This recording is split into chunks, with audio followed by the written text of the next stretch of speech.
안녕하십니까, 김종대입니다. 9월 13일 김종대 TV 방송을 시작하겠습니다. 어제로서 민주당의 대통령 후보 경선이 4차례 지역순회 경선과 1차 선거인단 수표가 끝났습니다. 지역순회 경선이라는 건 뭐 권리당원, 뭐 대의원들 이런 사람들이 주로 참여하는 것이고, 1차 선거인단 이거는 일반 당원과 국민들이 참여하는 겁니다. 지역사 순회 경선 한 11번쯤 하는데 4번 끝났고, 선거인단 투표는 한 3번 있는데 그중에 1번이 끝났습니다. 그러니까 경선에 한 3라운드가 있다고 하면 1차 선거인단 투표, 2차 선거인단 투표, 3차 투표를 슈퍼위크라고 하는데, 그 중에 1차 끝나서 대충 한 3라운드 중에서 1라운드가 마무리된 겁니다. 자, 그래서 어제까지 뭐 지역 순회 경선이니 선거인단 투표니 이걸 전부 합친 걸 총 합친 성적표를 내보니까 이재명 경기지사가 51.41%를 기록해서 과반승을 거뒀습니다. 아주 앞선 건 아니지만 과반을 넘긴 넘었습니다. 이낙연 후보는 31.08%로 2위를 유지했습니다. 한 20%가 조금 더 차이 납니다. 뒤이어서 놀랍게도 추미애 전 법무장관이 11.35%, 정세균 전 총리가 4.17% 올랐습니다. 이날 선거인단은 1차 선거인단은 국민과 일반 당원으로 되어 있는 그거는 64만 명 됩니다. 2차는 한 40몇만 명 되고, 그래서 1차, 2차, 3차 선거인단 전부 합치면 200만 명이 좀 넘을 거라고 합니다. 그리고 전체 선거인단의 한 3분의 1이 조금 안 되는 숫자인데, 2차는 뭐 한 49만 정도. 그런데 이 중에 64만 명 중에서요, 이게 전체 선거인단은 200여만 명이 넘는 가운데 한 3분의 1이 조금 안 되는데, 그 64만 명 중에서 49만 명 조금 더 넘게 투표를 했습니다. 그래서 투표율이 굉장히 높습니다. 77.37%가 투표에 참석했습니다. 그러니까 지금까지 지역 경선 4차례, 충청도 지역에 있는 대전, 충남과 충북, 세종하고 대구, 경북하고 강원도까지 끝났는데, 이걸 전부 합쳤을 때 이 누적 투표자가 투표율까지 계산했을 때 한 5만, 실질적으로 투표한 사람이 한 5만 명인 걸 고려하면, 여기서 49만 몇천 명이 투표했다는 얘기는 1차 수표 결과에 따라서는 이 지역순회 경선을 얼마든지 뒤집을 수 있는 판세였습니다. 예를 들면 3위 후보라도 이 1차 선거인단 투표에서 굉장히 많이 받았다고 하면은 이 지역에서 꼴찌를 냈더라도 또는 3위를 냈더라도 이걸 뒤집을 수가 있었다. 한쪽은 49만 명이 넘고 한쪽은 500만 명밖에 안 되니까. 그래서 이낙연 전 대표가 의원직 카드를 이 1차 선거인단 투표하는 날, 지난 8일 날 사퇴 선언까지 하면서 아주 배수진을 치면서 승부를 걸었는데, 결국은 큰 변동이 없어서 반전을 이루지 못했습니다. 특히 이 충청 지역의 순회 후에 권리당원의 투표율이 50%에 미달했다. 그게 참 뼈아프다. 왜 투표하지 않았을까? 이것 때문에 패인인 것처럼 했던 말들이 있는데, 1차 선거인단 투표율이 77%가 넘었는데도 결과가 별로 나아진 게 없었다. 그러니까 투표율 때문에 그런 것이 아니라는 얘기입니다. 근데 다른 한편으로 보면은요, 이재명 지사는 결선 투표 없이, 결선 투표라는 건 1등 후보자가 과반을 못 넘을 경우에는 1등, 2등 후보가 올라가서 다시 마지막으로 결선 투표를 하는 것인데, 이런 거 복잡한 거 한 거 없이 그냥 처음부터 해서 과반을 넘겨서 결선 투표 생략하고 대통령 선거 본선으로 올라가서 야당과 겨루고는, 이렇게 하려던 구상도 이제는 완전히 1.41%포인트 차이니까 이것도 좀 장담하기 어렵게 됐습니다. 그러니까 결국은 이제 이재명 후보가 곧장 본선으로 가느냐 아니면 결선 투표를 거치느냐, 이거는 다음번에 호남 경선에서 이제 판가름이 나게 되어 있습니다. 여기는 한 20만 명 됩니다. 전라남북도 그리고 광주 합쳐서요. 근데 결선으로 가느냐 안 가느냐는 문제지, 결선에 가더라도 역시 이재명 후보가 유리합니다. 왜냐하면 이재명 후보가 1등을 하는데 50%, 30%대에서 1등을 했다면, 1등을 한다면 모르지만, 지금 현재 이재명 후보하고 이낙연 후보가 20%가 넘게 차이 나기 때문에 과반이 안 되더라도 40%대 후반이거나 이렇게 되기 때문에 본선에 가면 40%대 후반은 분하고 20%나 뭐 30%대하고 올라가면 누가 유리하겠습니까? 그래서 이낙연 후보가 실제로는 결선으로 가느냐는 걸 지금 보고 있는 것이지 궁극적인 승자가 누가 될 거냐는 건 이낙연 후보가 역전시키는 어렵습니다. 근데 어려울 뿐이지 또 세상에 무슨 일이 날지 말라는 건 없습니다만은 그 이낙연 후보가 호남에서 압승을 한다. 그래도 사실은 다른 지역이 있어도 좀 힘듭니다. 왜 그러냐면 부울경이 있고 경기 서울 지역이 남아 있거든요. 여기도 굉장히 많은 권리당원들이 있습니다. 호남 전체 권리당원이 한 70만 명 되는데 호남이 한 20만 명 되니까 다른 지역도 많이 있다. 이미 한 5만 명은 투표를 했고. 근데 사실은요, 이런 두 사람에 대한 승부와 함께 가장 눈여겨볼 것은 이 추미애 전 법무장관이 약 두 자리 숫자를 차지하면서 3위를 했다는 겁니다. 한 자리 숫자 3위하고 또 다릅니다. 두 자리 숫자는. 이 11.67%를 얻어서 정세균 후보의 4%보다 3배 가까이 따돌린 성적이 1차 선거인단 투표가 보니까 그렇습니다. 순회 경선도 중요하지만 50만 명 가까이가 참여 투표했던 1차 투표를 해보니까 야 이거는 그래도 정세균 총리가 3등하는 거 아니냐라고 대부분 예측했는데 막상 가보니까 추미애 후보가 3배 정도가 나서 두 자리 숫자로 11.67%였다.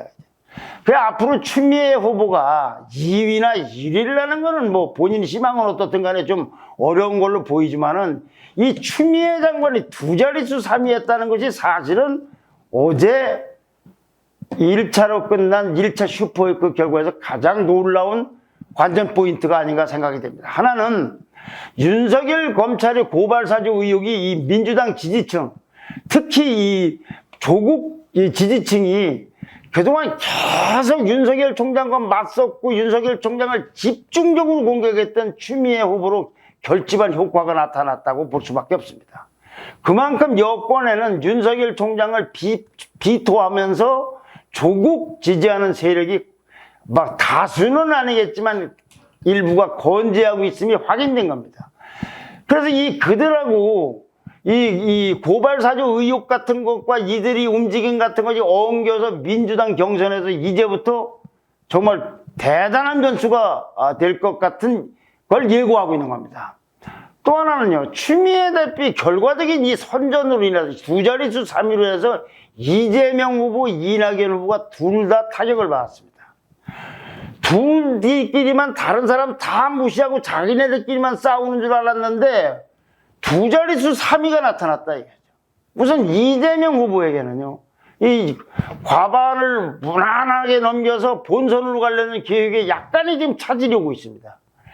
추미애 후보라는 분은 결국은 이재명 지지표를 약간 잠식을 해서 이재명 후보가 불안한 과반을 얻도록 하는 결과를 낳았다. 그들은 이제 이재명 후보는 과반이 될 거니까 우리는 추미애 지지하자. 이렇게 해서 몰려가지고 이 두 자릿수까지 가게 된 원인이 된 게 아닌가라는 분석이 나옵니다. 그런데요, 그래서 이재명 후보도 이제, 이거 아주 굉장히 아슬아슬한 과반. 이거 추미애 후보가 저쪽 가니까 가만히 있으면 자기 쪽으로도 올 수도 있는 표들이. 그래서 이재명 후보도 타격인데, 더 깊게 밀려보면 이낙연 후보에게도 타격이 굉장히 큽니다. 추미애 장관은 이 기회 있을 때마다 이낙연 후보를 아주 여권 내 반검찰 개혁 세력, 아니면 자기에게 계속 윤석열 총장하고 싸우고 있을 때 자기의 발목을 잡았던 사람으로다 몰아붙이면서 저격수 역할을 해왔기 때문에 이낙연 후보의 득표를 오는데 그걸 옆구리를 치받는 형태로 장애가 되고 있는 겁니다.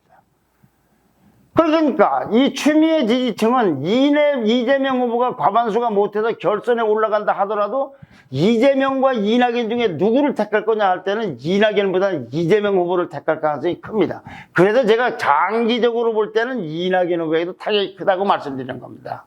당장 과반을 넘기는 데는 좀 불안한 건 이재명이지만 이낙연 후보가 올라가지를 못하고 많이 이 추미애가 자꾸 공격을 하니까 본선에 올라갔을 경우에는 아무래도 두 사람 중에 택하라면 이재명 후보를 택할 가능성이 많다.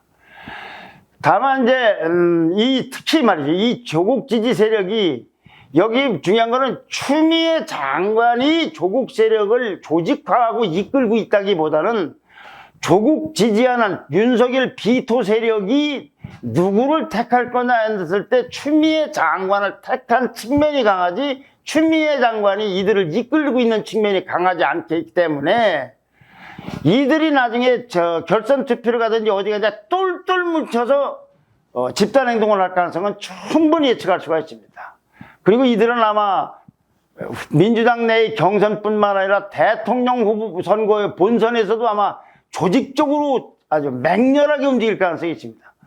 그래서 아까 말씀드린 대로 이재명, 이낙연 후보는 다른 군소 후보들은 대체로 무시하면서 자기네들끼리만 싸우는 걸로 이렇게 경쟁을 하고 대전략을 세웠는데, 이제는 추미애 장관과 그 뒤에 있는 윤석열 비토 세력 그리고 조국 지지 세력, 이게 강한 행동력을 갖고 소수인지는 모르지만은 이미 두 자릿수까지 확인이 된 이들이 어떻게 행동할 거냐, 여기에 대한 전략적 재검토를 하지 않을래야 않을 수 없는 상황이 왔다. 여하튼 그런데 이제 민주당 다음 경선은 오늘 25일 한 12일쯤 지나서 광주 전남에서 있고, 전라북도가 26일, 그 다음에 10월 1일이 제주도, 그리고 불경, 부산, 울산, 경남이 10월 2일, 그리고 10월 3일 인천인데, 요때쯤에서 2차 슈퍼위크가 있습니다. 그리고 그때까지 합치면 아마 그때쯤 되면 후보 향방이, 자, 결선이 갈 거냐 말 거냐, 결선 가더라도 누가 확실히 유리할 것이냐가 거의 굳어지지 않을까 싶습니다. 특히 대의원과 권리당원 선거인단이 한 20만 명, 전체가 한 70만이 되는데, 이제 전라북도하고 광주가 한 전체 합치면은 20만 되니까 이 호남 경선이 아마 분수령이 될 겁니다. 그런 가운데 일부 후보들은 이제 더 이상 가는 게 의미가 없다. 그러니까 캠프에서 논란이 분분하면서 경선을 포기하는, 중도 포기하는 사람들이 생겨날 수도 있습니다. 근데요, 추미애 약진, 그리고 이걸로 확인된 고발 사주 의혹의 이 정치적 파장, 이거는 국민의힘 경선에도 큰 변수가 되고 있습니다. 당은 이 문제를 놓고서 한 몫을 못 내거나 안 내고 있습니다. 마치 이재명 지사에 대한 형수 논란이라든지 무슨 막말이나 여러 가지 야당에서 공격을 하면 여당에 있는 주자들이 이왕 나왔으니 여배우 문제, 형수 논란에 대해서 검증하자고 한 것처럼, 야당이 공격하고 여당의 다른 주자 공격하는 것처럼 윤석열 총장에 대해서도 여당이 공격을 하고 야당에서 일부 주자들이 공격하는 형태로 나타나고 있는 겁니다. 여기서 이준석 대표는 후보 개인 문제하고 야당에 대한 문제는 분리해야 된다. 저 문제가 여당에서 공격하거나 검찰이나 공수처가 하는 행동이 야당을 겨냥하는 거면은 거기엔 대응을 하지만, 후보 개인의 문제는 별로 개입할 뜻이 없다라고 변명하고 있습니다. 또요, 여러 주자, 지금 현재 한 11명이 있고 9월 15일 날이면은 이제 컷오프를 해서 8명으로 추리는데, 그 중에 홍준표, 장성민 후보 같은 사람들은 의혹을 사실상 기정사실화 하고서 윤석열 총장을 연일 공격합니다. 지금 바로 이재명 지사에 대해서 정세균, 이낙연 후보가 공격했던 것과 같은 포지션입니다. 특히 이 홍준표 후보는 여당에 아주 못지않게 윤을 아주 사사건건 공격을 해요. 그리고 그런 걸 보면서 고발 사주 의혹을 아주 이 경선의 최대 전략으로 삼은 것 같습니다. 그러다 보니까 이제는 조금 더 지나면 이거 경선은 어떻게 치르는 거야? 누구하고 하는 거야? 뭘 하는 거야? 보다는 홍준표하고 윤석열 총장 간의 싸움만으로 격해질 가능성도 없지 않아 있습니다. 물론 최재형 감사원장 같은 사람은 어제 윤석열 총장을 급하게 만나자고 해서 여기에 이건 민주주의에 대한 폭거다. 그리고 이 윤석열 총장에 대해서 지원 사격을 하면서 공동대응의 뜻을 표했습니다. 유승민 의원도 그랬고, 유승민 전 의원도 그렇고, 원희룡 전 제주지사도 공동대응 입장인데, 그러나 홍준표 후보만은 아랑곳하지 않고 윤을 저격하고 있습니다. 이 주자들마다 이렇게 다른 입장이 오늘하고 내일하고 여론조사를 해서, 여론조사가 80%, 그리고 당원 여론조사, 당원의 뜻이 20%가 반영되는 컷오프를 합니다. 이 컷오프 때 이 여론이 이렇게 홍원윤을 공격하고 다른 사람들은 공동대응하고 이준석 대표를 어떻고 윤석열 총장은 또 이렇게 박지원 게이 들어가면서 받고 있는 이런 거에 대한 평가가 어떻게 나올지, 이것은 굉장히 궁금한 대목입니다. 그러나 결국은 이 문제를 가지고 얘기하는 것이 윤석열 총장을 두둔하느냐 안 두둔하는 차원이 아니라 결국은 이렇게 해서 자기네들끼리 싸우는 것이 안 싸울 수도 없을 겁니다. 왜냐하면 내가 저 사람하고 싸워서 내가 이겨야 되니까 뭐 검증이란 이름으로 공격을 하겠지만 그러나 결국은 이렇게 보수 세력 안에서 이런 문제를 가지고 툭탁거리고 싸우고 갈등을 일으키고 감정적으로 격해지는 것, 이것이 결국은 야권 전체로 굉장한 마이너스가 될 것입니다.